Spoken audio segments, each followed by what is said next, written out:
اردو کور points کے معزز سامعین، میں ہوں کامی ملک اور آپ کو اپنی نئی ویڈیو میں خوش آمدید کہتے ہیں۔ ناظرین گرامی، بپن راوت اور بھارتی ایئر چیف کی شدید لڑائی ہو گئی۔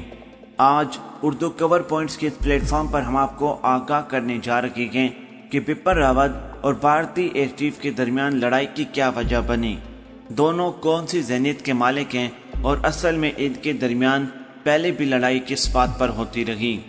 ویڈیو کی مزید تفصیل میں جانے سے پہلے ہماری ویڈیو کو لائک کر کے چینل کو سبسکرائب کرنا مت بھولیے گا۔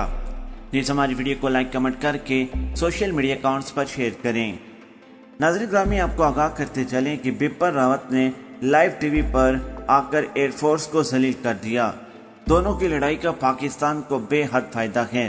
بپن راوت نے بھارتی ایئر چیف کو کہا کہ آپ کے ہونے یا نہ ہونے کا ہمیں کیا فائدہ، اور بھارتی ایئر فورس کا کیا فائدہ اگر کوئی ڈرون آ کر جموں ایئر بیس کے اوپر 2 حملے کر جاتا ہے اور آپ اس ڈرون کو نہیں مار سکے۔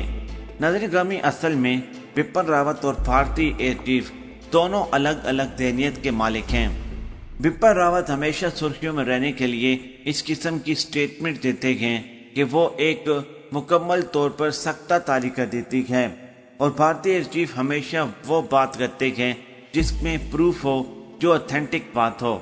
پیارے دوستوں، کئی مرتبہ ایسا ہوا ہے کہ بھارتی ایئر چیف اور بپن راوت مودی کے ساتھ میٹنگ میں شامل ہوں تو مودی کو دی جانے والے تمام تر تفصیلات، تمام تر انٹرویوز اور تمام تر انٹیلیجنس پر مبنی رپورٹس میں بھی اسی دونوں معاملات میں بپن راوت اور بھارتی ایئر چیف کے درمیان تضاد پایا جاتا ہے، کیونکہ بپن راوت کوئی اور بات کرتا ہے اور بھارتی ایئر چیف کچھ اور بات مودی کو بتاتے ہیں۔ اب ان کے درمیان شدید لڑائی پیدا ہو چکی ہے، دونوں ایک دوسرے کا نام بھی سننا پسند نہیں کر رہے۔